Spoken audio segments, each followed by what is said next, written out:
Good to see you all here. We all made it safe and sound with the rain. I'd like to call the March 2018 Committee on Accreditation meeting to order. Will the Secretary please call the roll? Jose Luis Alvarado, Jomeline Valatayo, Suzanne Borges, Deborah Erickson, Cheryl Forbes, Robert Fraley, Here. Anna Moore, Gerard Morrison, Margot Pensable, Iris Riggs, Kelly Scone, James Webb, and Commissioner Rodriguez. We have a quorum. Great. Thank you so much. Just as a reminder, due to recent changes, this meeting is not going to be streamed live. However, staff has posted the link on the website, so any individual who would like to link into the meeting while the meeting is underway can do so. So it is very possible that we may have some individuals watching or listening via technology in real time.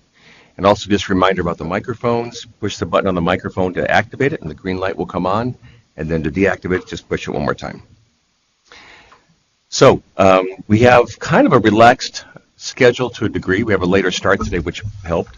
We do have some time-sensitive, time-certain presentations today, so we'll stay on track, and I think we should have a pretty nice and relaxing, easy day. Item 2 is the approval of the agenda. The first item, is there a motion to approve the agenda from the March, or the agenda for the March meeting? We have two. We have a motion made by Committee Member Erickson and seconded by Committee Member Borges. All in favor? All opposed? Okay. Motion carries. So item 3 is the approval of the minutes of the prior meeting, It would be appropriate for any committee member not in attendance at that meeting to abstain. Is there a motion to approve the minutes of the February 2018 meeting? Motion made by Committee Member Alvarado, seconded by Co-Chair Moore. Any corrections or changes? Okay, all in favor say aye. And all opposed? Motion carries. Item 4 is the co-chair and members' reports. Any members have anything you'd like to report? Committee Member Webb. Good morning, everyone. I just wanted to report that I recently attended the Q conference in Palm Springs last week, and I was actually a part of the TPA presentation that was facilitated by the CTC. And we actually had a commissioner in attendance. Kevin Kung was there. So he got to hear what was being spoken about.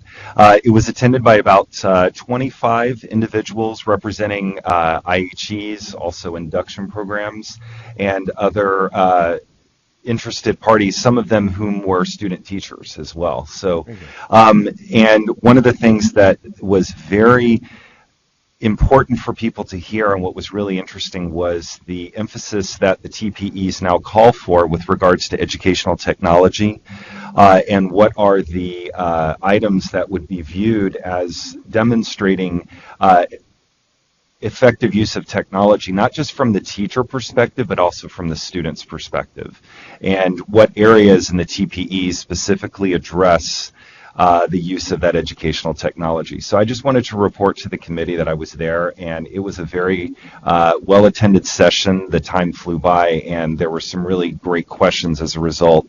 And I was also able to answer some questions about the APA with some programs that were interested in that as well. Excellent. Thank you. Anyone else? Quiet month, apparently.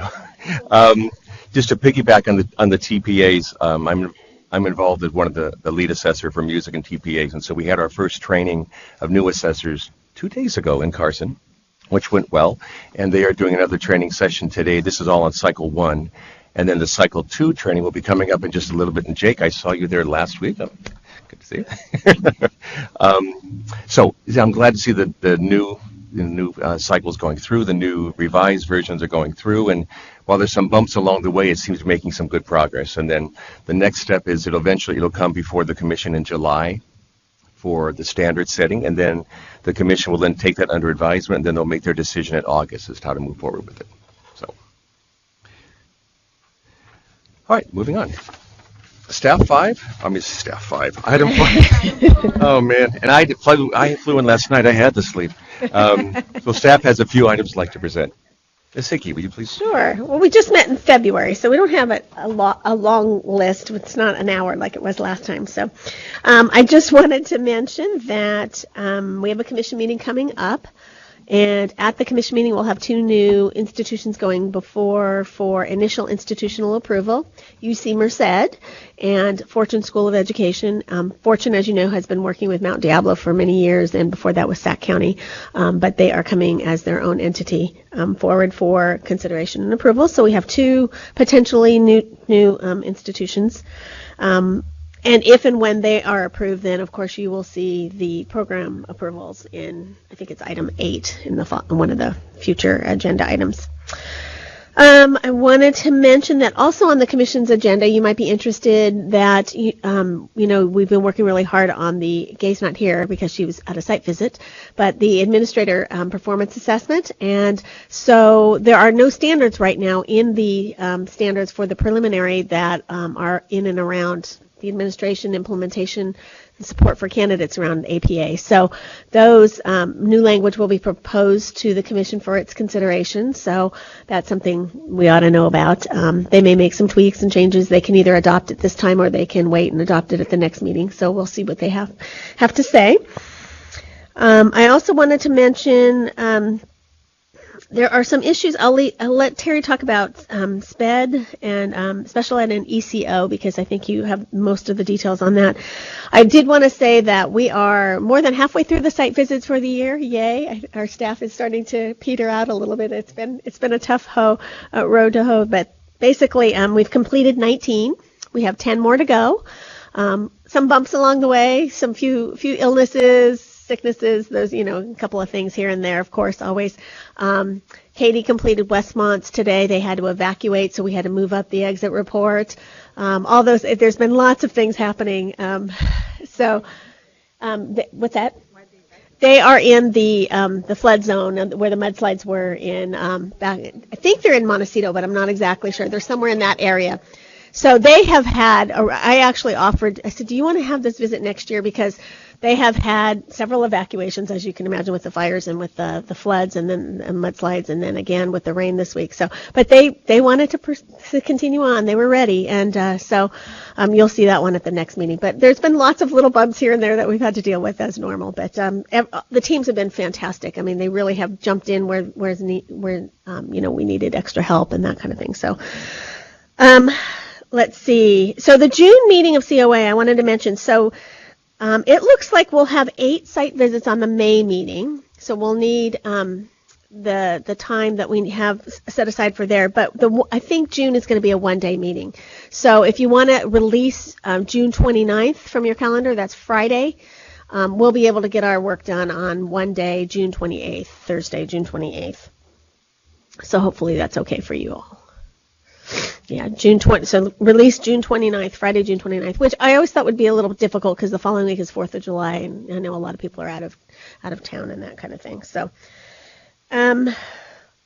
right now, let's see, COA applications. So every April, the commission considers individuals to be appointed for the Committee on Accreditation. This year, we have 2 K-12 positions that would technically become vacant and 1 higher ed position. Margot, June will be your last meeting, right?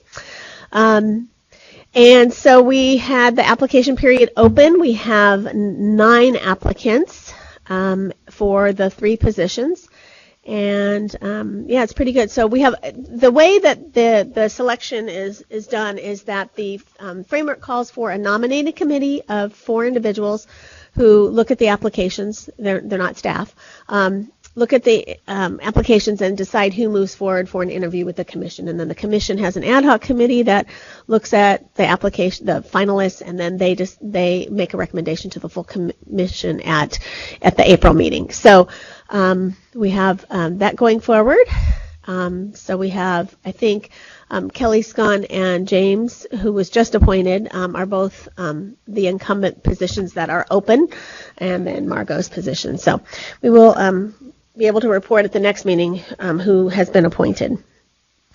And then staffing, I just wanted to mention that there hasn't been a lot of changes in the last month, but we have been able to hire Ayore, who was, sometimes you've seen her down here, but she was a student assistant. She's a graduate student assistant, and then she applied for an SSA position, and we were able to hire her as an SSA. So she will be working, helping us with preconditions, as well as some other things related to accreditation. So we're thrilled that she is able to stay on after she has completed her graduate work. So, Terry, I'm going to bounce it to you. Thank you. So also on the Commission's agenda in April is an item about special ed. We have taken a lot of special ed work forward recently. The Commission did make some decisions in their February Commission meeting that there will be 5 preliminary special education credentials moving forward. And we are planning to bring back the program standards, the performance expectations, and the authorization statements to the June meeting for action. But in the intervening time, we're bringing an item about subject matter, and it does a little bit of a history of how special education teachers have met subject matter. Way back, prior to 1998, nobody could become a special education teacher in California if they had not already been a general education teacher. They had to be a multiple or single subject teacher, and they satisfied subject matter for that credential. They did nothing additional for special ed, because they already had their multiple or single subject credential. When we made the special education credential an initial credential, we just took the general education content requirements and said those are the requirements. And so we allowed any of the 13 single subject areas and multiple subject.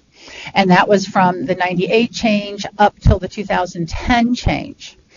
Then in the 2010 world, we actually limited and we removed 5 of the single subject credentials, the low incidence ones: business, agriculture, home ec, health, and industrial and technology education. We did a little bit of research at one point. 40% of our special education teachers satisfied content knowledge in the subject of health. Now, they weren't teaching health necessarily, but they needed to understand how students have health issues. And so we removed the 5 lowest incidents. And so in this agenda item, what we're asking the Commission is, what's the right subject matter that a special education teacher should have before they get their credential? And we actually give them 3 options. They could stay with where we are today, which means multiple subject, the 4 core academic areas, plus art, music, physical education, and world language. We have a slightly smaller recommendation that we actually like, which is multiple subject and the 4 core academic areas. Because if you're going to be teaching, it would make sense that you have a content knowledge. And the third option would be the most revolutionary, but I don't know if the Commission's really ready to go there. It would just to say that, you know, the best preparation for special education teachers is the multiple subject level preparation, because it covers the 4 core academic areas, it covers child development, it covers physical education, it covers the visual and performing arts. So we'll see if the Commission wants to go that far or not. We also have data in there for the past 10 years of what subject matter we believe a special education teacher would have satisfied. It's a little bit complex because on special education credentials, it doesn't say your subject matter, because that would be confusing to the employer, because you satisfied multiple subject or you satisfied English, but you were allowed to teach all content areas in special ed. So that is not actually stored with the credential. So what we had to do was actually look at who holds special ed credentials, so who was given a special ed preliminary credential back in 06, 07, up through 16, 17. And we also looked at who took examinations and passed the examinations for a subject area. And that was how it's our best proxy for what content area did these people satisfy, but it's not for certain, because it's possible they already held a credential.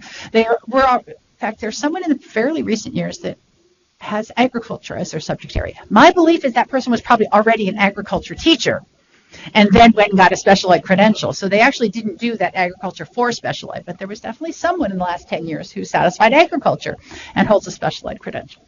So what we really want to do is let the Commission have time to talk about this in depth and really give their guidance back to us, so that when we bring the agenda item in June, which is going to be action, action, action, we want them to adopt program standards. We want them to adopt performance expectations for all 5 of the preliminary credentials. We want them to look at and adopt authorization statements to allow the regulatory process to start. So the June item is going to be really big. We did not feel we had time at the June item to also talk about content knowledge. So that's why we've kind of pulled that off now. We actually are saying that we are looking for them to make that decision at June, but to give us the guidance now so we can craft the June item. William, did I miss anything? So I'm sorry. It is a lot, but William, Sarah, and I have been working on this, and they have been very hectic because they've had multiple site visits and things like that. And so I've been very involved with this agenda item. It's also part of the work I really, really like, analyzing and trying to figure out. So we're hoping it's a good conversation with the commission next week. We also are taking forward an item on the intern early completion option, which you know was put in law back in 2001. And it allows someone who's passed a specific examination, and this examination is offered by evaluation systems. It is not a California-specific examination. It's something off the shelf they've developed. If a candidate has passed that exam, has met all the entry requirements for an intern program, they can then do what's called an early completion option. And the law requires this to be available for experienced and exemplary educators or something. We've had an entry requirement that included a portion of the TPA as the entry requirement. And with the new TPAs, that just really doesn't work. So we are taking an item, moving it forward to back to them to say, well, we think you should have the entry requirement just basic skills, subject matter, college degree, background check, U.S. Constitution, all of that, the exam, and then they need to take and pass the TPA. And the questions in there for the commission is, should they have to do this within 6 months, within 1 year? Do you want to put a time limit on it or not? Because the commission does have concerns that these people have not done preparation. But the law is pretty clear that there must be this option available, and interns must be apprised of it. So we need to make sure it's there because the law says we have to, but we also don't want to lower the standards too much. But if we do believe our TPAs are quality assessments, then if they pass the TPA, maybe they're okay. Yes. How many candidates in the state actually earn a credential with through this route? That information is in that agenda item. It is very small. It's not even been 200 a year over the past numbers of years. So it's like 150, 140, 120. It's not a large number of candidates, but there are some candidates. But it's not thousands that are coming through that route at all. So we do have that data also in the agenda item to help the commissioners. So those are the two of the items that are coming up next week. Cheryl talked already about the admin item. The teacher supply report, that's coming up again. And this time they're going to demonstrate the entire teacher supply report through data dashboards. We have dashboards all set up, and we actually are in good news. We had a little upturn last year for the teacher supply report, and the upturn has continued. We are still moving up now rather than down. So that's really good news. A couple things I've been doing. I've been out and about a bit. Last week I got to go down to Monterey to the New Generation Educator Initiative, which is something the CSU has 11 of its campuses focusing in, and they were actually having additional campuses come in to look at it. And it has to do with really enhancing and kind of a foundational change to teacher preparation, really focusing a lot more on clinical practice. And some of the models are actually true teacher residency programs. We actually heard a wonderful presentation from Bakersfield City Schools. They had a team there. One of our former commissioners, Eric Casillas, is in Bakersfield City, and he also works within that program, and it's very successful. One of the administrators there did share that they have, I believe it was 250 people on PIPs and STIPs in that one school district. It's just a large need. So that was really interesting because, as Cheryl reported last time, we do have some money coming from the state budget for teacher residency programs. And right now those are limited to special ed, but I'm thinking there's a high likelihood that might broaden to bilingual, math, science, things like that. And then the next day, because we were already in Monterey, and they've kind of planned that on purpose because we would be in the same place, the CSU deans meet. They meet a couple times a year, every year. And they were meeting in Monterey the day after. And so we got to spend the morning with the CSU deans, which was really nice. I always like to meet the new deans. There were a couple deans I had not met before, so that was really good. And we had some really good conversations about a number of the initiatives. I think that's all I have on my list. I didn't ask her, but I'm going to put Lynette on the spot. And then, Catherine, you had reminded me to say something, and I don't remember what it is at the moment. But Lynette, we had the PPS work group here last week, and they have done some really fantastic work. So, Lynette. We did. We have 4 work groups. They've divided into the different PPS specialty areas, so counseling, psychology, social work, and then child welfare and attendance. This was the 3rd meeting, and I think the first 2 meetings was just grappling with the age of the PPS standards and what was new in the field and what things needed to be really focused upon. And this last meeting, they really delved in and started putting together some fantastic work around standards and what we are anticipating to be similar to TPEs, but we're trying to figure out what to call them, something different than PPEs, because that just doesn't.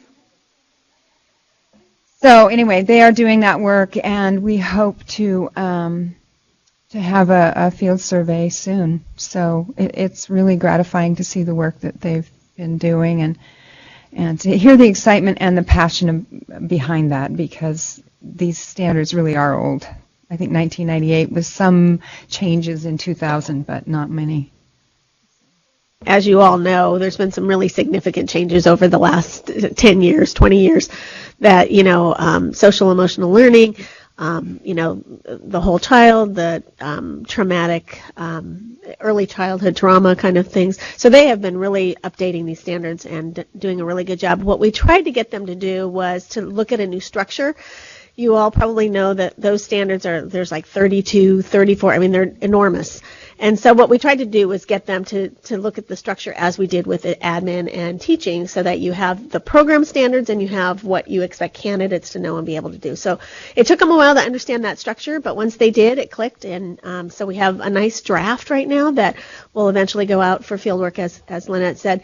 The other thing I thought, because I attended last week, the other thing I thought was really interesting was they're grappling with what to do with the child welfare and attendance category of credentials, because it's become so critically important, the whole idea of chronic absenteeism and what to do about that, and also how it's being assigned out there in the field as to who's doing those roles. So it's a little complicated. I think what they've just kind of are asking to do is to embed some of the foundational work in each of the 3 other PPS areas, but to maintain sort of a higher level. But they are grappling with most of the people doing or a lot of the people doing the work are administrators. So there was a survey that was done at LA County where 80% of the people responded have an admin credential that are really doing that kind of work. So it's really something, I think that work will continue, because they're not really settled on where that should go or how that should be done. But really interesting work, fantastic group of people, I have to say. So, Catherine. Good morning. So one of the things that we talked about last month was the fact that program review is ending, common standards review is starting, and in order for common standards review to start, we've identified team leads for the yellow cohort, as well as common standards reviewers for the 2018-19 year, which people have been so gracious. My emails say, are you available April 29th through May 2nd, 2019? So. And I have to underline 2019 because my big fear is that someone shows up, a year early. But anyway, in the course of doing that, one of the things that we recognized that we really needed to do was grow our pool of BIR members, and specifically kind of some folks who've done a really spectacular job with common standards review, who are ready to take on the mantle of being a team lead, to help them move up into that position, as well as helping some program sampling members who are interested in doing common standards, so that they're then dual trained, right? So they can do both. And so on the 2018-2019 visit, we have 8 brand new team leads. They're not new to BIR. They're seasoned reviewers, but they haven't been team leads before. So because our group is so large, we are having a new team lead training orientation. Erin's taking the lead on that, and she's in the middle of scheduling it, and people have been great about getting back to her. But we're hoping that happens in May. And then we'll have BIR training for the other team members who aren't in the lead position, who maybe haven't yet been BIR trained, because we recruited a bunch of new folks for that as well when we changed the system. And right now my estimate is, Cheryl's going to cringe because she doesn't know this number, is between 35 and 40 brand new folks. So we need to get them trained before our very first visit starts, which is October 1st of the fall. So our summer, late spring and summer will be busy, but we're really excited. A lot of folks are my age and they're retiring, and or they've moved on to other positions during our hiatus. So we're really, really excited about bringing new people in, and it's the same group that did program review, so we've gotten to know them, and they're fantastic. And there's some here. Thanks. That's it. Sure. Kind of go back, if I can, Terry, just a quick question about the special ed report you gave. Last time we had the report where the description of the new program talks about a common trunk of study for students. But in the report, they said that, well, nobody really knows how much of the training that common trunk will be. Has there been any more discussion of that, or do we have anything to add to that?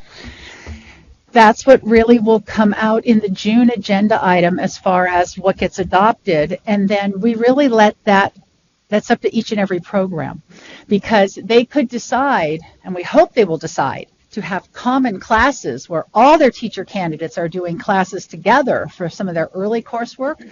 And that is going to be the advice we give them. But every institution develops their own program in their own way. So once we have these standards adopted, the performance expectations adopted, we are definitely going to be doing some outreach to help institutions. We've got our CEDAR institutions, which have already looked at how do you get special ed and general ed to kind of really work together well. We want to have some good conversations with our institutions about moving forward to have this really be a true common trunk, not just a common trunk in name. Okay. Any other questions or comments? All right, let's move on to item 6. Item 6 is the program approval recommendations. This item is organized into 5 sections, and we're going to move through the items section by section. Please note that staff has reordered this item so that all of the action items are listed sequentially at the beginning of this item in Part 1, Sections A, B, and C. Part 2, Sections D and E, are for notification purposes only, and no action is needed. Now, we do have a new agenda insert, so please sure you're looking at the new one as a program was added the last day or so. Is that the one that's on the desk, sir? Okay, so you should have a new one placed by your computer. And the added program is Sonoma County Office of Ed. That's italicized on page 2. Okay. So Section A, program approvals. This is for action, and today there are 3 new programs for approval. We have General Education Multiple Subject Intern from Humphreys University, and then we have the Preliminary Administrative Services from California State University, Monterey Bay, and then the Sonoma County Office of Education. Are there any recusals? Yes. Figured we're going to have some. We have from Committee Member Alvarado and Co-Chair Moore. Do we have a quorum? Yeah, okay, we still do. All right. Okay. Is there a motion to go ahead and accept the programs for approval? So moved by Committee Member Erickson and seconded by Committee Member Borges. Any discussion? No discussion. All in favor say aye. All opposed? Motion carries. Thank you. Welcoming back to the table. Section B is for program withdrawals. It's for action. There are 2 types of withdrawals listed. One is for the withdrawals requested by the institution, and the second list of institutions are for those which their programs have been inactive for over 5 years.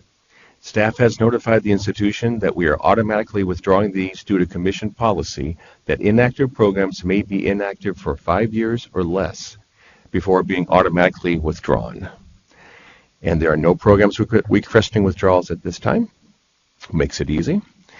Section C is program requesting activation, and this section is for action.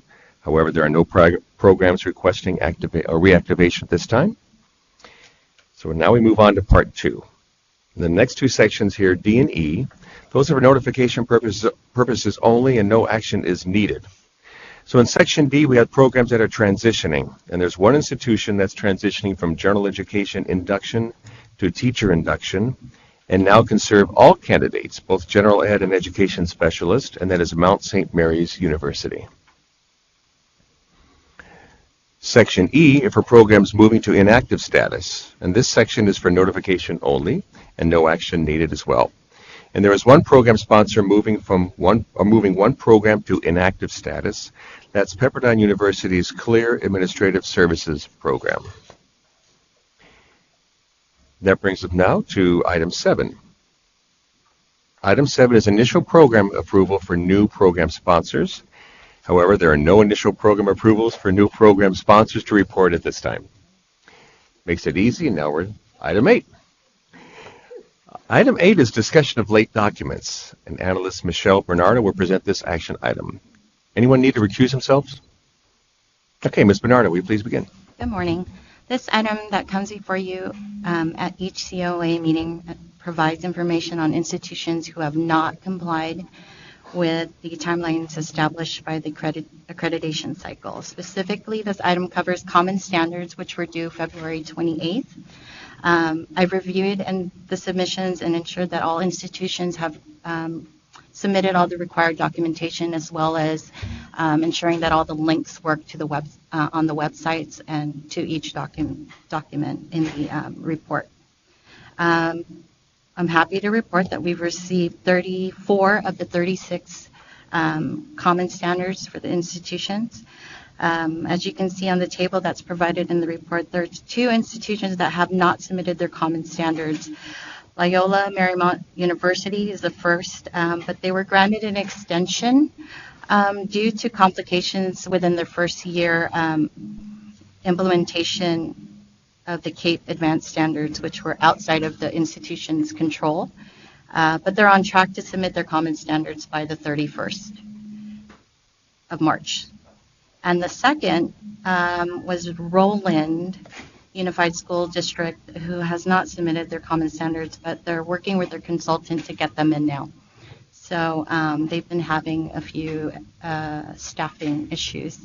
We hope to provide updates for these institutions at the next COA meeting, as well as report on any late submissions for the preconditions that are due March 31st of this month. And I'll be happy to answer any questions you might have.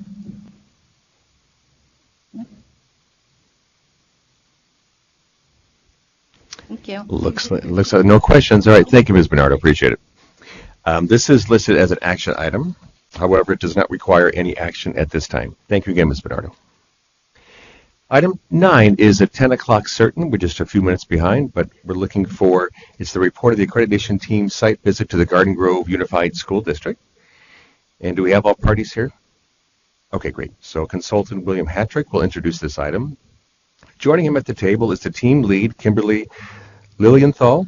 Did I say that correctly? Oh, thank you.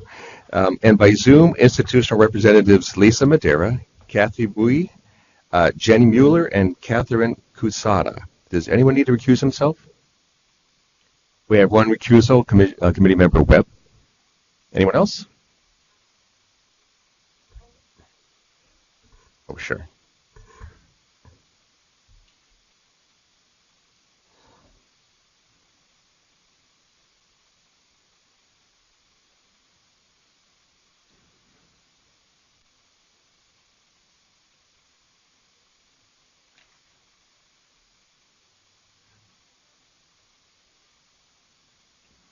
I'm in duplicate. Look at that. That is scary. Yeah, we don't need that. Wow, look at that. Yeah. What was that? Multiplicity, wasn't that movie? Remember that? Do we think they're on? Are you planning to leave your camera off? If not, if you go to the bottom corner of your screen, you can click on the camera and it will let us see your face.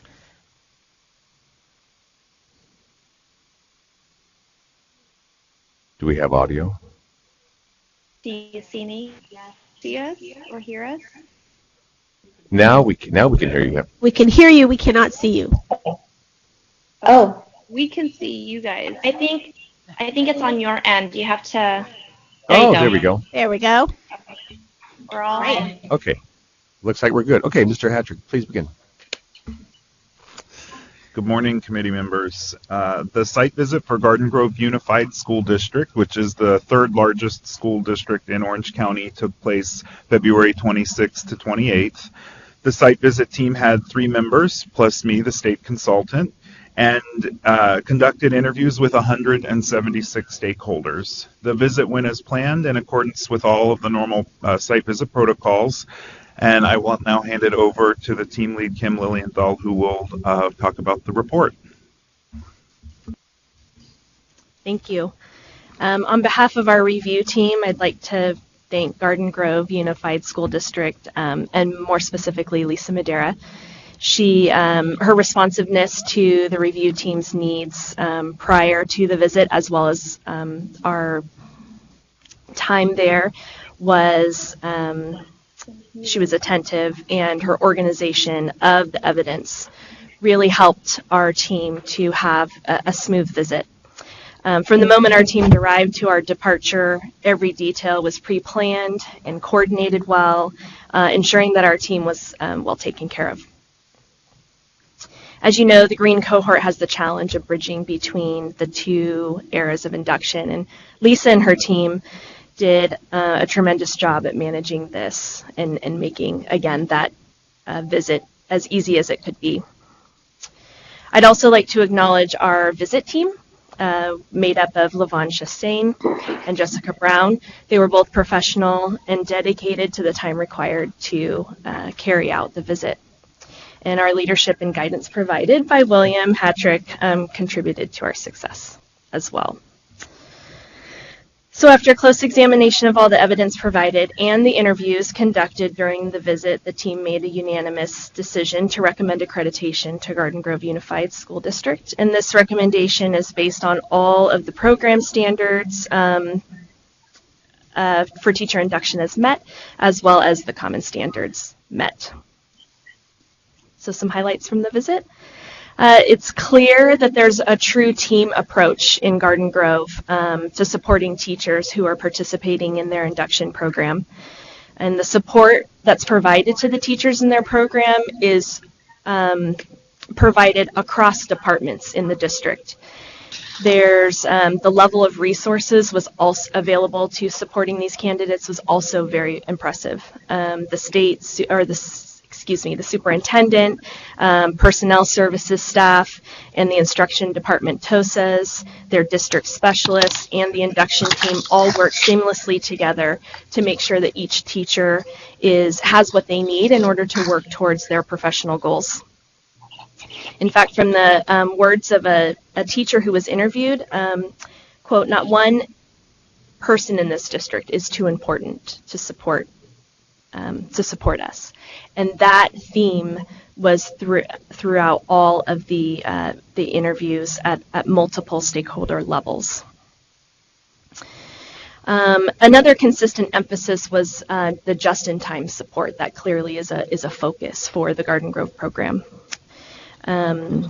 It's evident that the district has a strong commitment to ensuring that their new teachers are supported, successful in their growth, and feel welcomed into the Garden Grove community. Frequent feedback on practice and cycles of inquiry using a Petrocycle with a focus on the CSTPs was also dominant through their digital evidence as well as the interviews that we conducted. Progress monitoring that they have set up through the work of their team was impressive. It had tight systems for monitoring and communicating candidate progress. It was a pleasure to serve on this visit, and I welcome any questions the committee has on our findings.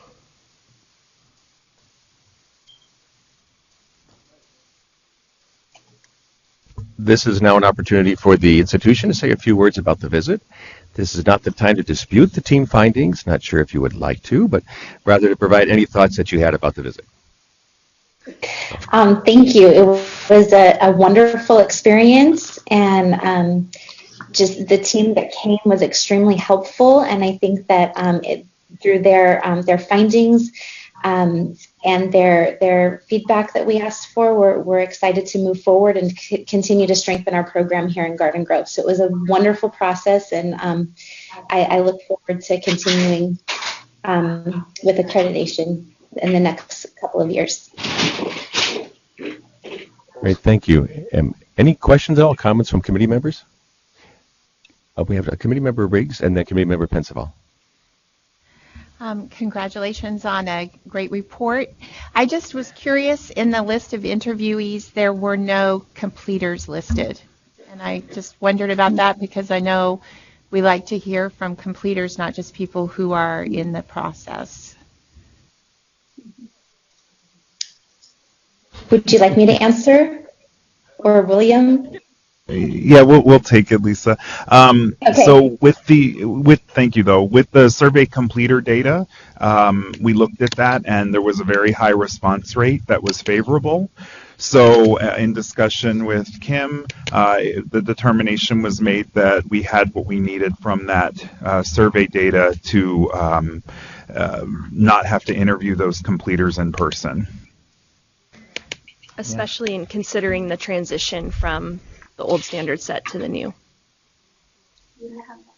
Very good eye catching that. This was the first institution where we've done that. So good catch. All right. And committee member Pensaval. Hi. I just wanted to also say that I thought the document was really well organized, and it was really interesting to read. And I did have a question that was interesting to me. So on page 8, when you talked about the assessment of the candidates, I saw this here, and then in another place, you do a one-to-one chat. I just wondered about that one-to-one chat. Is it a consistent protocol, or is it aligned to the needs of the individual candidate? Or I'm just interested in what that looks like. Yeah, great question. So this is something that we have for our first year induction participants. And it's really an informal chance for me to meet with them one-on-one and have them share with me the growth and the reflection that they've had during their first year, and then also to ask for their input to see how we can further support them as they move into their second year of induction. And so that is a consistent practice at the end of their first year, that I meet one-on-one with each of our candidates. Okay. Any other comments or questions at all from committee members? Co-Chair Moore. Good morning and congratulations, and really nice report. I had a curiosity question. On page 5, you have the number of completers in 16-17 is 55, and then 17-18 is 145. So big jump in numbers. Just curious about what's causing that jump. So sorry, we have our total number of participants in 17-18 is 145, but not our completers. Correct. So the 145 would account for year 1 and year 2, which would be 70 per year-ish. So that's kind of a big jump from the 55 to the 70. I was just wondering about the 55 from last year. We did add special education, so that could account for the higher numbers. Thank you. Hey, any other questions or comments? This is an action item, so is there a motion by any committee member to approve get the official wording on this? For approval, I'd just say to approve the accreditation team site visits, unanimous recommendation for the Garden Grove Unified School District. We have a motion made by committee member Forbes. Is there a second? Committee member Morrison. Any further discussion? All those in favor say aye. All those opposed? Motion carries. Congratulations. Thank you. And we like your picture of the girl underneath the raindrops. That's so appropriate. Yeah. I'll share with my son. Nice job. He's an artist. Yes. So again, thank you, Ms. Madera, Ms. Bowie, Ms. Mueller, Ms. Lilienthal, Ms. Katsuda, and Mr. Hattrick. Thank you all. Thank you. Thank you.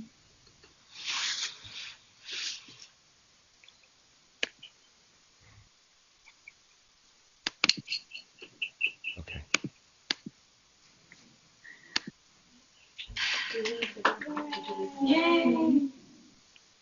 Sure. Item 18? Sure. Ooh, Bob? Well, Bob's here. He's right over there.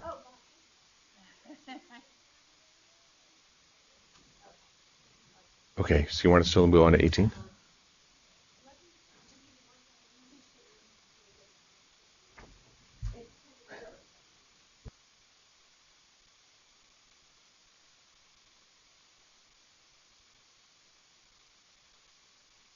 Okay, we're going to jump with the agenda to item number 18. And item 18 is the accreditation. Oh, scratch that. Let's go back to where we were. Yeah. So we're on item 10. Item 10 is the 10:30 item certain, we are early, so I'm glad that they are here. It's the report of the accreditation team site visit to Tulare County Office of Education. Consultant Bob Locks will introduce this item. Joining him by Zoom is team lead Sharon Russell and institutional representatives Dr. Guadalupe Solis, the Deputy Superintendent of Instructional Services, Charlene Stringham, the Assistant Superintendent for District Support Services, and joining us at the table is Barbara Leal, the Director of General Education Induction, and Donna Glassman-Summer, the Administrator of Teacher Development. Does anyone need to recuse himself? We have Lots of half the room. No, we have Committee Member Erickson, Co-Chair Moore, and Committee Member Riggs. And let's make sure we have Sharon. Sharon, are you there?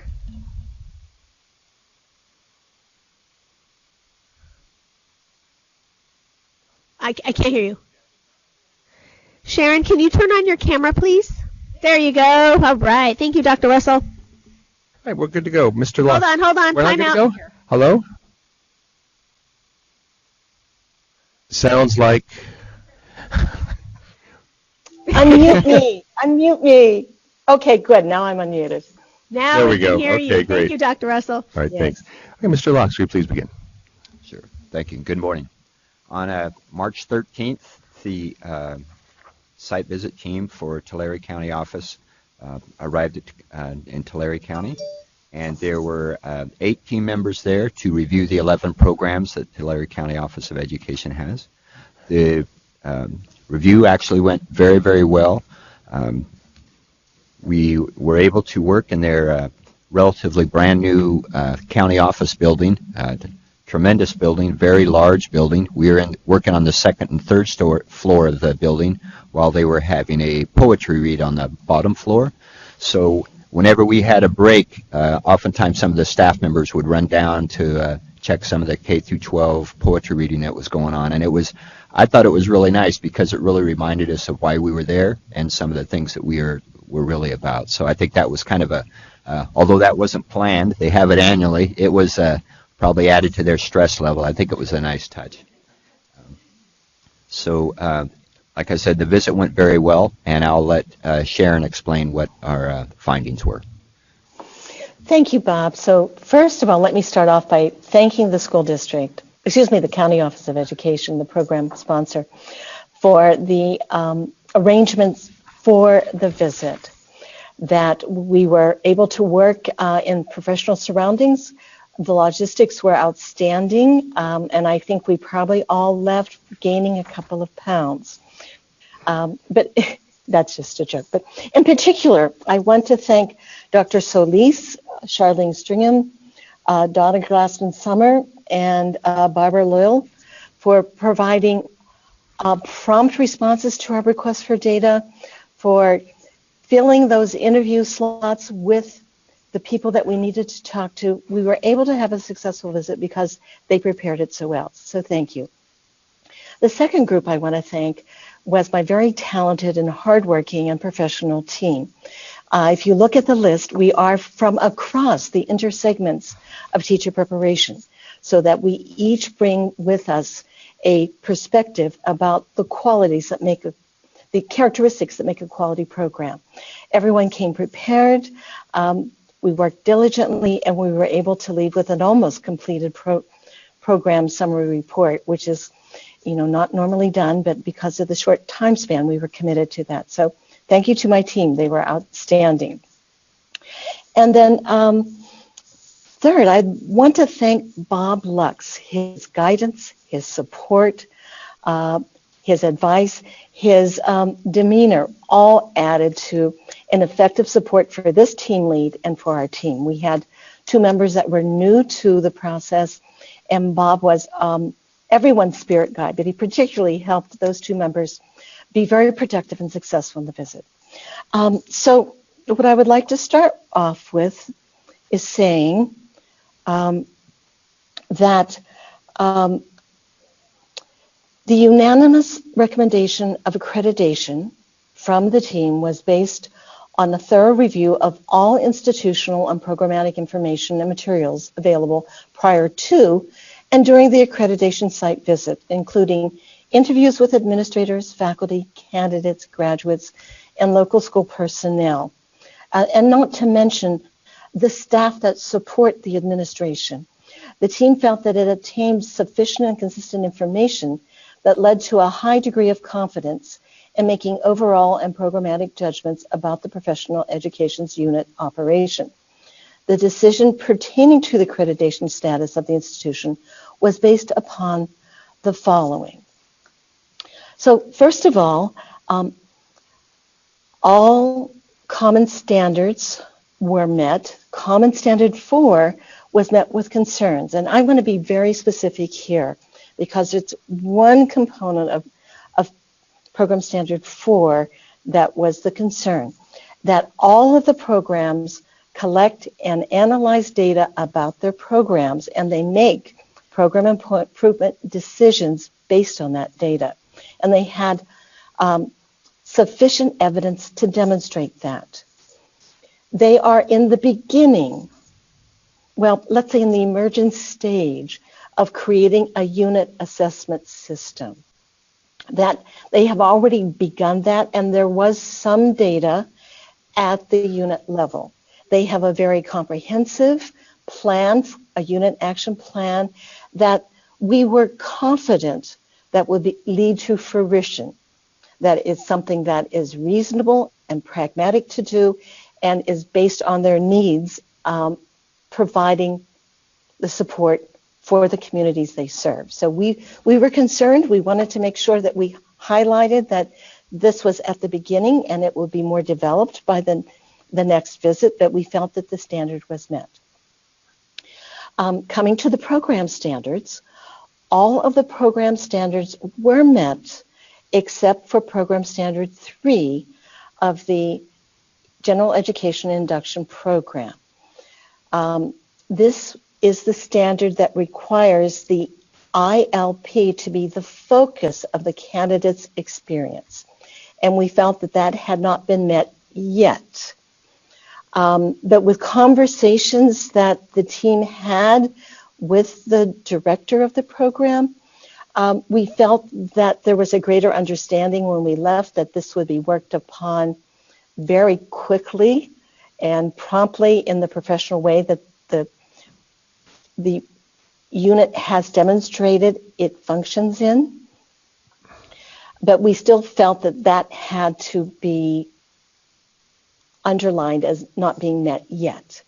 3 things I want to say to provide some context. One, this is another group, this is another program undergoing the stressors of being a green cohort, like they have little signs where it's hard to be green, because they had induction and they had general education, and then they have a new set of common standards, all of which they needed to respond to in a short amount of time. They really had one foot transitioning from the old standards into the new standards. So that made it more complex. And they've shown everything except one part. They've made that transition except for that one standard. And the second point is we were impressed as a team about how well they met Common Standard 5. I don't know about other program directors, but I know as a program director myself, we've been ruminating and discussing how we're going to provide the data to meet that. That's a new standard for all of us in California and one that we're all working on. And their stakeholders say that Because of the program, we have been able to add to our teacher workforce base. We've been able to stabilize the classroom so that children have qualified teachers in front of them. The quality of the teachers produced meet the needs of our community. The candidates and completers have said, this gave me an opportunity to become a teacher that I would have never have had before. I was able to complete my credential without being in debt or having to take out loans, and still be able to stay with my family and my community so I can continue to do what I love.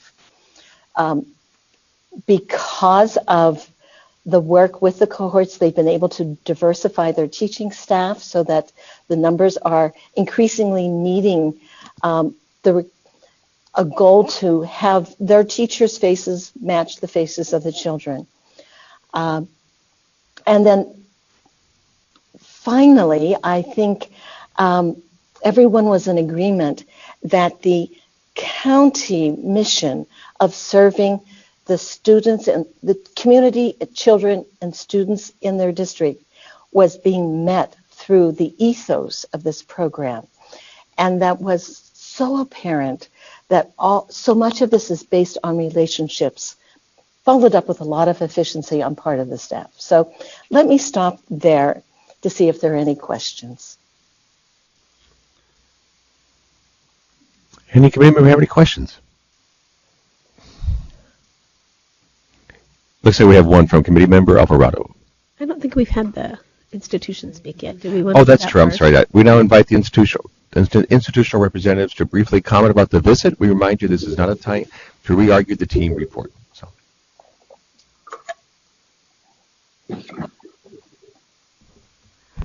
We really would like to thank the entire team for being there, for pushing the process. Yes, it isn't easy being green.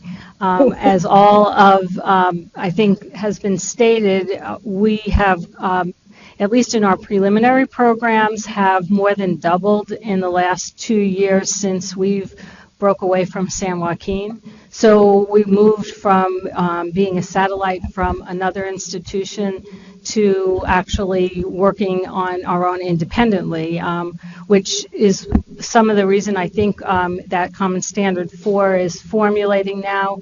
And this process really helped us really become a unit. It did exactly what it's supposed to be doing. It brought us together. It engaged us in conversation that before we maybe had been working a little bit more in our silos.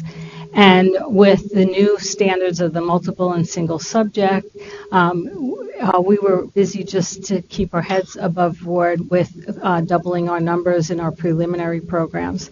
But I think that we appreciate the recognition of that from the entire team. Bob's leadership really helped our staff affirm what they believed, and was able to really address the things that we believe that in our alternative certification particularly, it's a strong program, and in all of our programs we are serving our community, which desperately needs that because there's not a university within 45 miles of our institution. So we want to thank you all. Barbara, you have anything to add? Thank you. Okay, now an opportunity for the committee. Any questions or comments? Committee member Webb. I enjoyed reading the report, especially with regard to the relationships piece. I think that came out really well. But I do want to go back to in the clear induction standards, because with the ILP, I know that we're in transition. We're, and the ILP is getting revised, but I'm wondering what is in place when it said that it appeared to read that it's one of several documents that the teachers who are in the program are completing. I'm just wondering, what are your plans as you transition to the ILP in the Clear Induction program? Well, actually, we have already changed everything. We went through, and the ILP now is the focus for the entire year. So now we just have the ILP, and then the CSTPs that the candidate list on the ILP, and that will have the cycles of inquiry, and those will go, that's all the program is about now. So, and I sent those new plans to Bob yesterday. Okay, may I ask a follow-up question? So is what was being used the old IIP, the individual induction plan? Is that what was being referenced to? No, we had an ILP, and it was reflected on through the year, and it drove what we considered it drove the program. There was reflections on it through the year. I think the committee just thought we had too many other activities in there, but the ILP has always been the focus of our program. It was just that I think those other activities sort of took away from the importance of that ILP. Okay, thank you. Committee Member Alvarado. So this is with regards to Common Standard 4.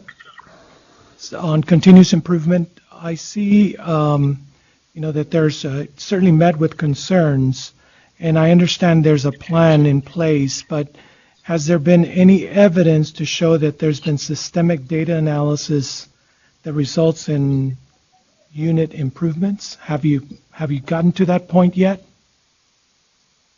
Or is it just a plan at this point?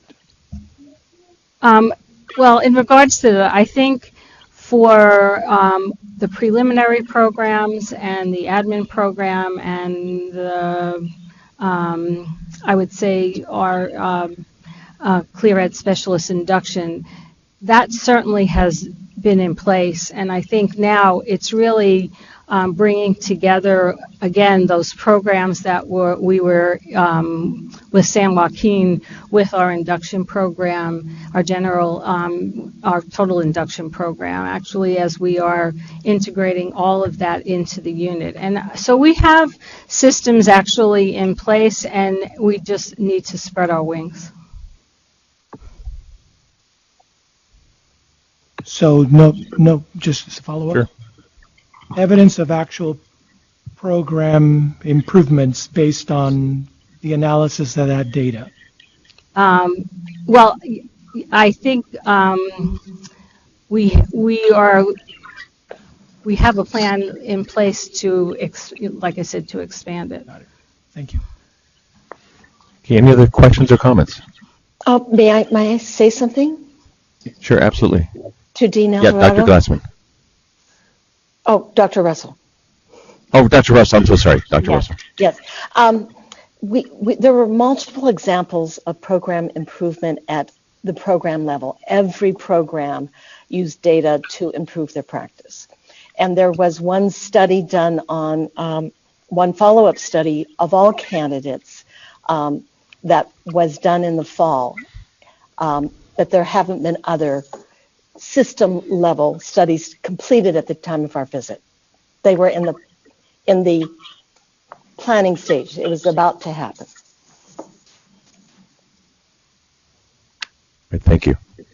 Any other comments or questions? This is an action item, so would a committee member like to make a motion? Committee Member Borges. Microphone. I make the motion that we approve. Okay, do we accept the team recommendation? Okay. And is there a second? Committee Member Webb. All in favor, say aye. All opposed? Motion carries. Congratulations. Thank you, Dr. Russell. Thank you, Ms. Lee, and to your team as well. And thank you, Ms. Lee, Ms. Glassman, Dr. Solis, Ms. Stringham, Ms. Summer, and Mr. Locks. Thank you so much.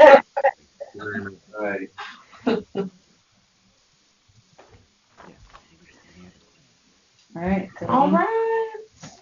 Okay, now Black Panther, right? Yeah. I was just gonna get popcorn right now. So we have a time certain at 11, so we are running a little ahead of schedule. Let's move to item 18. And 18 is the Accreditation Data System, and Terry Clark will present this item. Ms. Clark, please begin. Thank you. So this item comes out of a meeting that we held earlier this month here in Sacramento. The California Council on Teacher Education had their conference here in Sacramento early in the month, and on the Friday morning there were two different activities taking place, and I know you're going to hear about the second activity at a different agenda item. So Cheryl and Aaron and Jake had an activity with some of the faculty at the conference, and then Cindy Gritzik from Long Beach and I met with the deans and leaders, and so there actually are a number of people who are in this room who were in that meeting, so if I say anything wrong, they will be able to correct me. What we did is we talked about a number of things related to accreditation. We actually allowed the four deans that were in the room that are hosting site visits this year to share how their preparations have gone and what they were thinking, and that was interesting. And it was actually really nice when one of the deans who had been new to California shared that one of the things he recalled from the year before's meeting was when one of the deans stood up and talked about accreditation and how he really had framed it as a really low stakes, high yield activity, and that's how he always talked about it with his campus. And so the dean who had a visit this year said that's what I kept in my mind and really worked with my people. And so it was really nice to see that deans working with deans really was having some benefit. But one of the things we talked about also was the accreditation data system. And our original plan in the system, of course, as you know, was to get information from programs every year so we would have more information. We are taking in April the teacher supply report to the commission, which is going to report on the 16-17 year. So it's really far back. So our original goal had been to get something in the same year that was the same school year. What we learned as we talked is that for many programs that really just doesn't work. There are some of our programs that have a single admission in the summer or fall and they operate. For those programs, having things come in April or May might work, and one of the reasons it might work is because when we ask about completers, we're not actually about asking about the people who started this year. We're asking about the people who were expected to finish last year. But they were still saying, April just is not going to work. So we talked with them, and they had some advice for us about dates. And they said, April, we could get all the contextual information about the actual program. So we could tell you if it's integrated or undergraduate. We could tell you if it's done in this delivery model or that delivery model. We can tell you all of that, the first 9 questions. It's up to as many as 9. But for the other questions, we really think that a date in July or even early August might be better. So what we wanted to do is talk to you about that today. So one conversation is, when should the actual data be due? And then the second thing we asked the group about was, we know that the commission has really privileged field experience. They have said that field experience is one of the true high leverage things we can control that will really help make educator preparation more effective. So we were saying, what are some additional things we might want to ask programs about their field experience? And so the deans had a little bit of table time. Now, the entire thing was an hour and 15 minutes, and we had introductions, and also we did not spend a lot of time on any one of these things. We were talking 5 minutes here, 5 minutes there. So what you see on page 1 are some sample questions that they came up with in that 5-minute brainstorm about field experience. So they came up with what's working well with this program's field experience. What is challenging related to this program and its field experience at this point in time? What TPE-focused data are you collecting during field observations? This would only be preliminary teaching programs. And then the fourth question is, what is your plan to address the challenging aspects of this program's field experiences at this time? These are really great questions in many ways. Part of the challenge is they don't really fit in that well with the data focus to the accreditation data system. We had really looked at the data system as being more numerical data in some ways. It doesn't mean we can't think about it, but we would really like to work with our tech folks here to understand more about the system. I think collecting this information on an annual basis from programs actually would be very interesting, because we could then look, what are the challenges we're seeing this year, and are they different, and is there something we could do that might help with that issue of challenges? So the second topic for this discussion is for you to talk about these questions that have been identified, the fact that we do think we want more data about field experiences in some way. So are these the right questions or not? Give us some advice there. And then we will do the research to figure out how, when we figure out what the questions are, what's the best way to collect the data from those questions. So I think those are the two main things in here. The other thing that we did, and Nicole is in the room now at the back of the room, is Nicole came over because it was here in Sacramento, and she was in the back of the room while we did this meeting. And a dean could just walk over and she would log them into the system so they could see it. So if they had not been able to see the system before, because deans are very busy people and they don't always have time. So she was just able to get them right in there and show them. And she's still holding her office hours twice a week, and she's working one-on-one with folks. So that, I think, is going really well. I had very positive feedback on how well the support is going. So the two questions we're really asking you to talk about are, when should the data part be due? And then we would put out a PSA about that, and we would notify everyone. And what do you think about the whole field experience topic?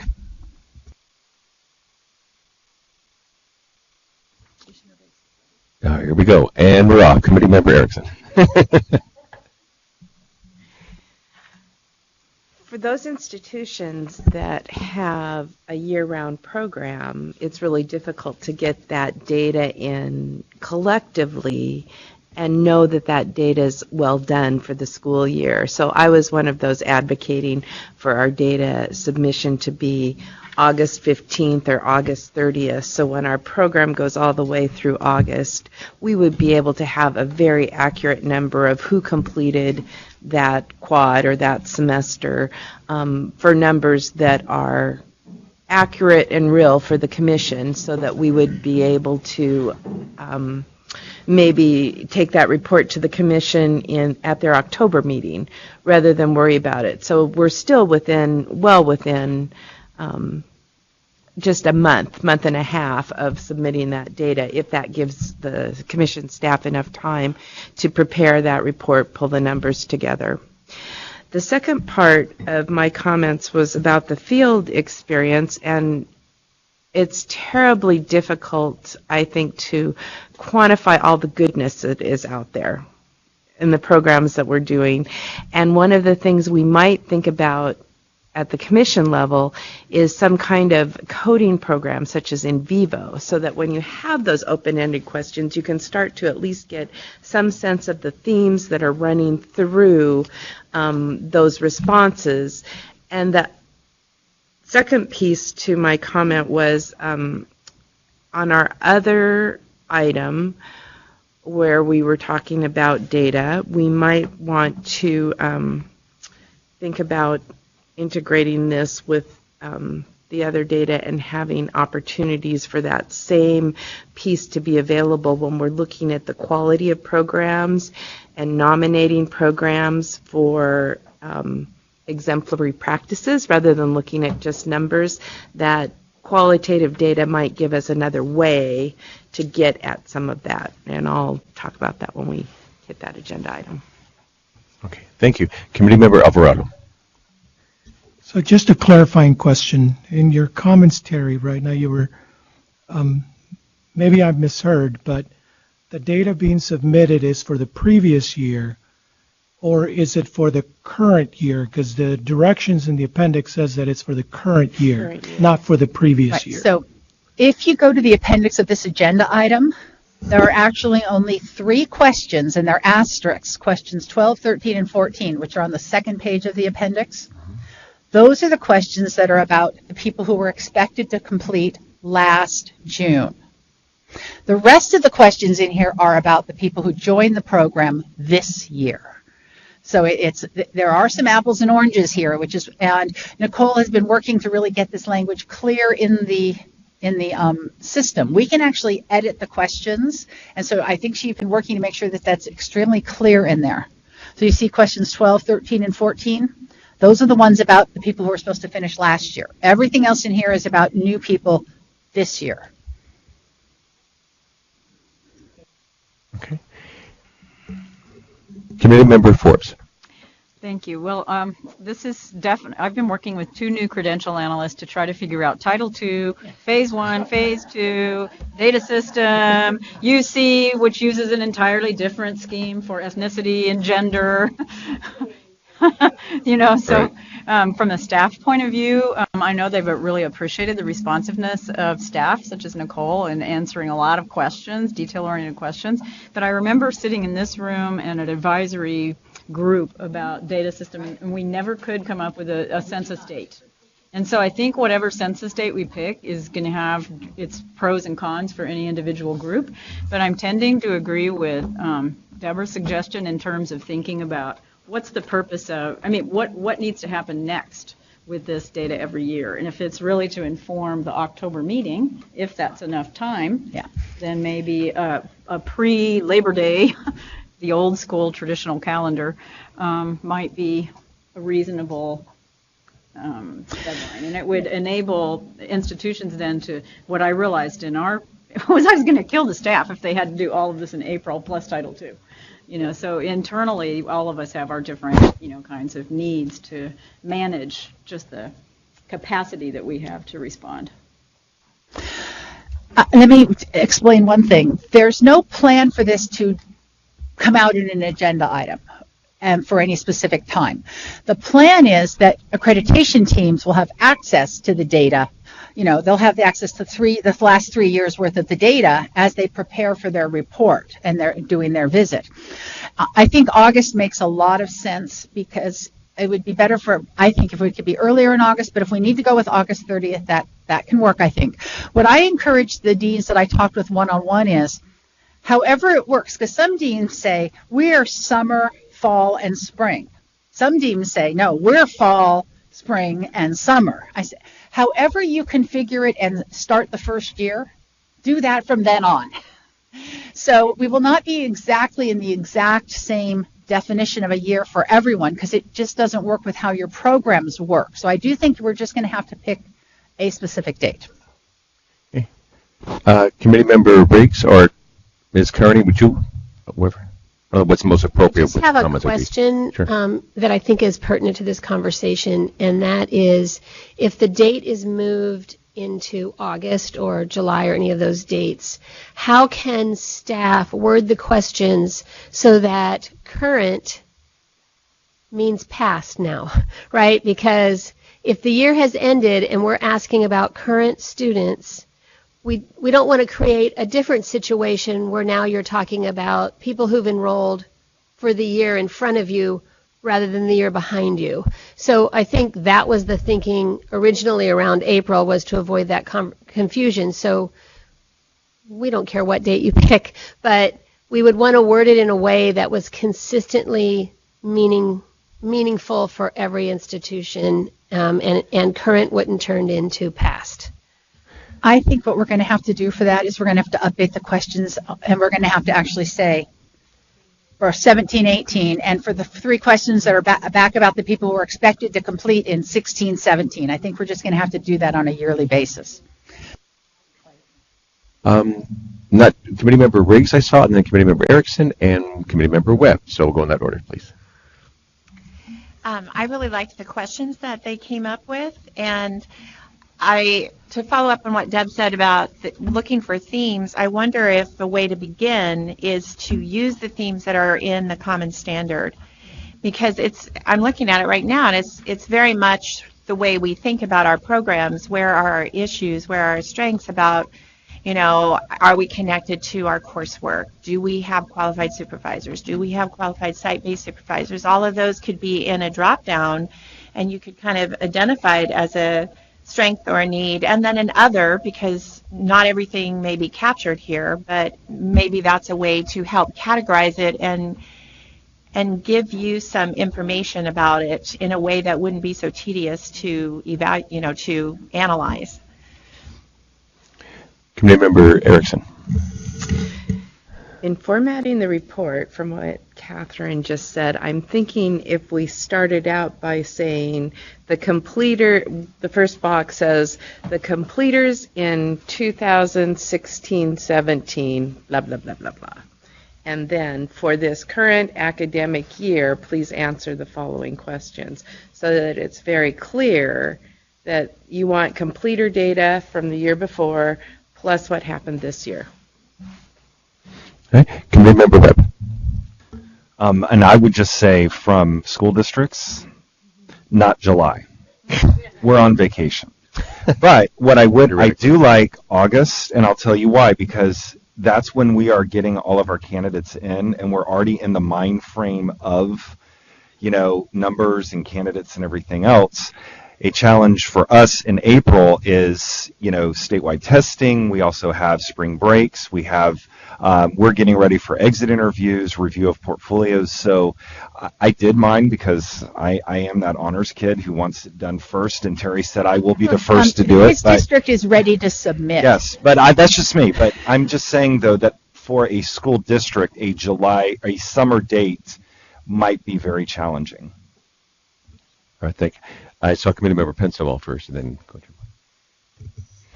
So I totally agree with the August date. I think that in the past it's been difficult. I think we don't finish till May. I think there are a lot of programs that end then, and I think there are a lot of other reports that you need to get in that have that August deadline also, so we might be able to, use data for multiple purposes. That was one thought. Looking at the questions, I really like the questions. I'm just wondering if they might not be quite so broad in terms of collecting data to support the answers of those questions. I don't know what they would say, but and I think you all did a really good job, but I'm just thinking about those are hard to respond to in terms of data collection, and I'm just wondering how we might do it a little differently. And I think that's what staff was really pointing out, is that the ADS may not be the right place for this, although it is the one place where we now know all the programs are identified.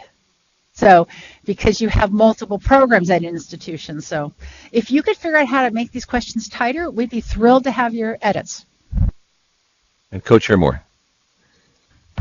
Thank you. I'm thinking we can have and maybe it's already in place, so forgive me, a window, right? There's a window for submission from mid-April to August 30th. That way the institutions can pick. Our go-getters, James, you can do it April 15th, and people who need a longer period of time, Cheryl, can do their submission August 15th. So that would be a suggestion. Also, as regards to the field experience questions, I'm wondering, especially when you're asking for feedback, people love to just whip through these surveys and just click. If we offer suggestions rather than the broad question of what's working well, provide some key terms. What is working where? What pairing? Time spent with a coach. Assignments and activity related to district initiatives, whatever those kind of questions. But if we can come up with maybe a bank of 10 questions under the field experiences, I think we might be able to have some more quantitative data that's actually a little bit qualitative also, because of the way we word the questions, rather than having this broad question where we can get these. You might do a word limit on it, right? But trying to disaggregate all that data from these paragraphs, I think, would take a lot of time. And I think if we could create those questions that would be really pinpoint what we're looking for. And always it's nice to have that one question that does provide the opportunity for somebody who needs to write. But I think we can maybe hone those questions a little bit better. Committee Member Riggs. So I guess people are not seeing my suggestion about a drop-down menu as feasible. Because to me, this is kind of like the old biennial report where you had to have goals state, like what are the trends across our programs, and we know this. I mean, I can look at the standard right now and see where we're strong and where we're weak because of the data behind it. But I don't think at this level you want all that data. But wow, I mean, it'd be so great for us to be able to see where are our programs across the state struggling and where are they strong. Terry?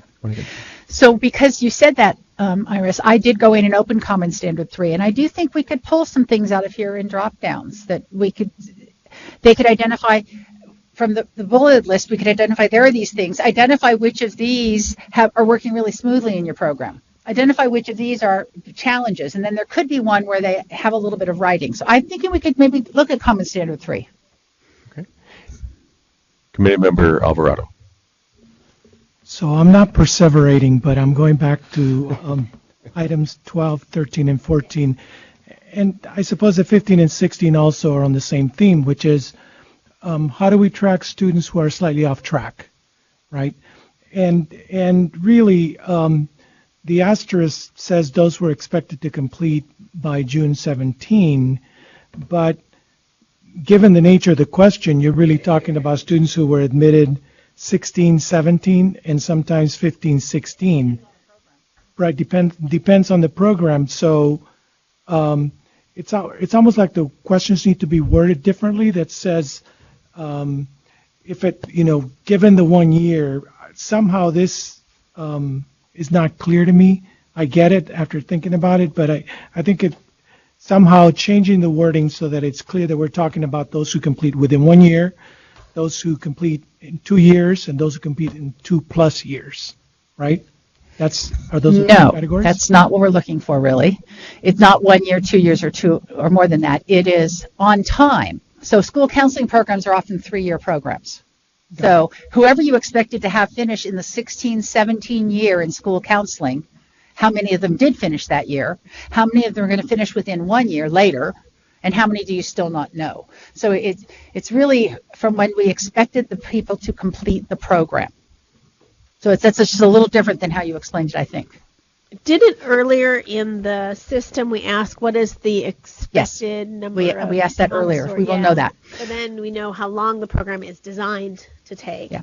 I really like Deb's comment about making sure, and it's not just those 3, it's actually all 5. It's 12 through 16 should all be pulled together, put in a separate section, and we need a better header there that says these questions are all about the people who were expected to complete their program the last academic year. We will work on that. I'm not sure if we can change it for this year, but we will definitely work on making that the case. Nicole takes the best notes as we have these meetings, and then she works with Dawn, our guru, and they make it happen. So that is the really cool part. It may also be helpful to move the question about expected length of the program to group with that, because then I think those questions are pulled directly from the biennial report. We asked for this exact same data back in the day, but we did have those questions grouped together, and I think that actually helped clarify the notion of on-timeness. So that's another suggestion. Committee Member Erickson. I can't recall if it was CTC or CAPE, but one of our accrediting agencies had a template of who started in 15-16 and how many finished on time, who started in 16-17, so that you were able to see exactly your percentage of candidates who were finishing on time, taking more than 1 year or 2 years. So maybe it would be helpful to have a template that moves us along in that data collection. Yeah, I think we had a table, but it wasn't set up that way. And I think one of the things that we were trying to get away from is simple math. The idea that 200 people started in 2016 and you only had 30 completers. Because then we would get this feedback that, well, it's a 3-year program and half of them are part-time. And so we tried to create a way for you to kind of determine your own expectancy. So if you have a huge part-time program and they're taking twice as long, you've already calculated that in when you're putting in your answer to on time versus a year later, so that we're not making assumptions that aren't accurate to the reality of your program. So it sounds like we haven't quite hit the mark yet, but that was our goal. All right. Any other comments or questions? Okay, this is an information item only. No action is necessary. Oh, we have one more from Ms. Clark. I heard a suggestion that we could define the due date. I heard Co-Chair Moore say something like April 15th through August 15th. Is that something that makes sense to a lot of you? Yeah. Yeah? What we will do is we will update the webpage. We'll put out a blast in the system, and we'll put something in the PSD News also about that. And we'll work on this document at the end. We'll update it also and repost it so that it's out there. So thank you very much. That was very helpful. Yeah. One more comment, Committee Member Erickson. Just a final comment. Thank you for being attentive to the requests of the deans at the CTE meeting. That's very much appreciated. You know, when I'm in the room with all those deans and they're all looking at me and saying, April's not working, it's like, we'll talk about it. All right, thank you, Ms. Clark. Thank you all for a very lively discussion, very beneficial. We now have the 11 o'clock time certain. So we'll move back to item number 11, please, on our agenda.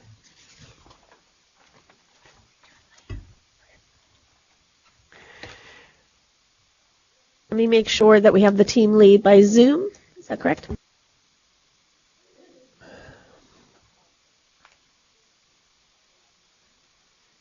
As we're coming to the table, I think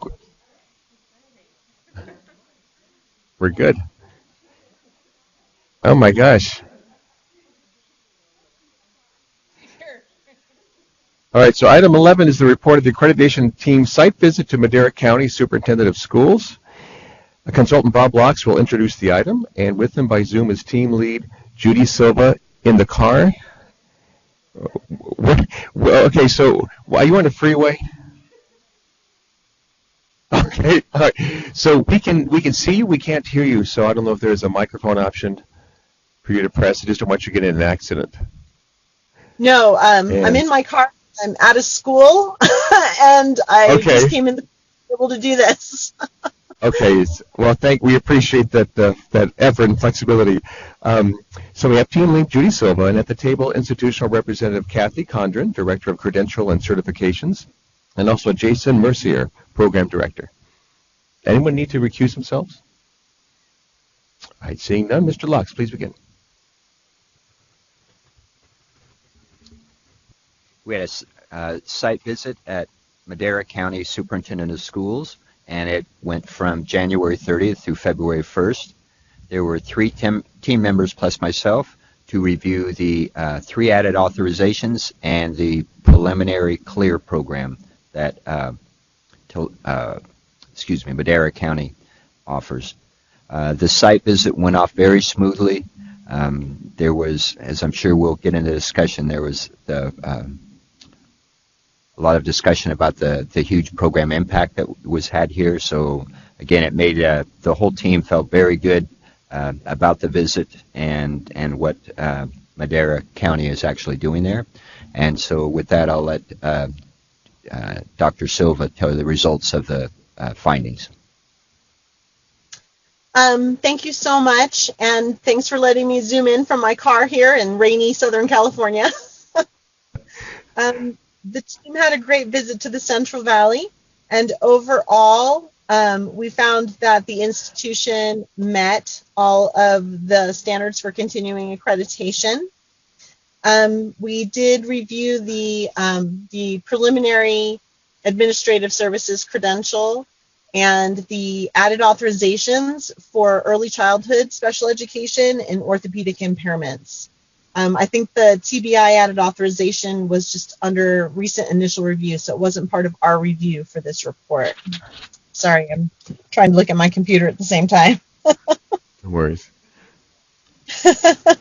So the team found that there was just one area in the preliminary administrative services credential that needed to be addressed a little bit more, and that was in Program Standard 5, the role of schooling in a democratic society. It was met, but it was met with some concerns regarding let me find it here, the actively engaging students in the principles of a democratic society, civic responsibility, and historical and philosophical impact on schooling.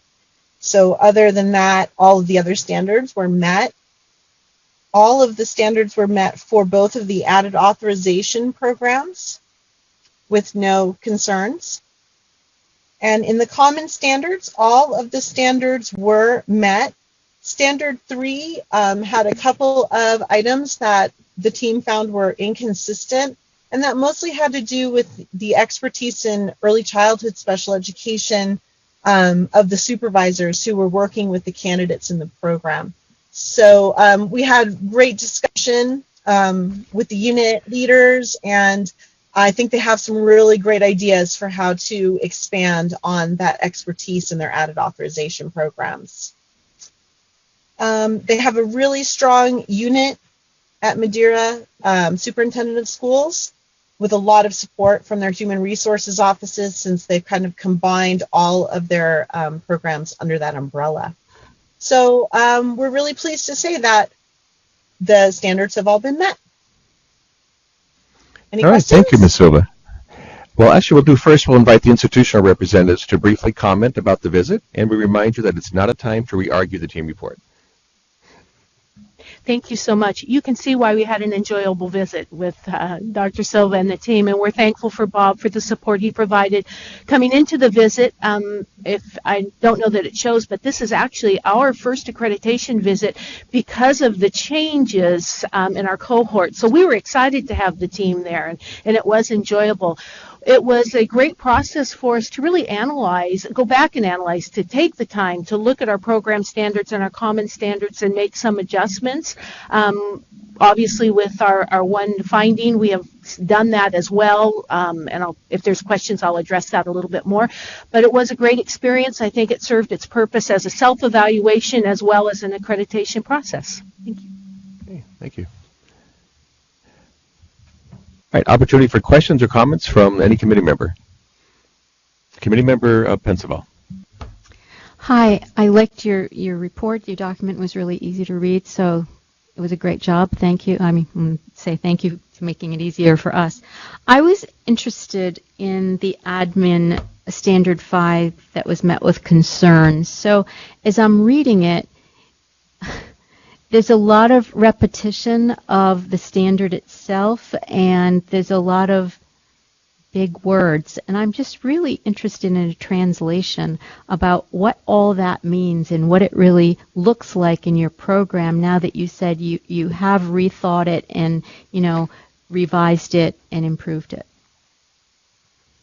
We find that particular standard a bit challenging in interpretation to begin with. It is difficult. So what we felt we had going into it was we had a couple of classes that allowed for the partially met. We have a personal ethics class where we have our candidates evaluate their stance and how does that relate to school leadership. But we also have a culturally conscious class where we are involved with equity audits. And so we felt that those portions were met pretty strongly.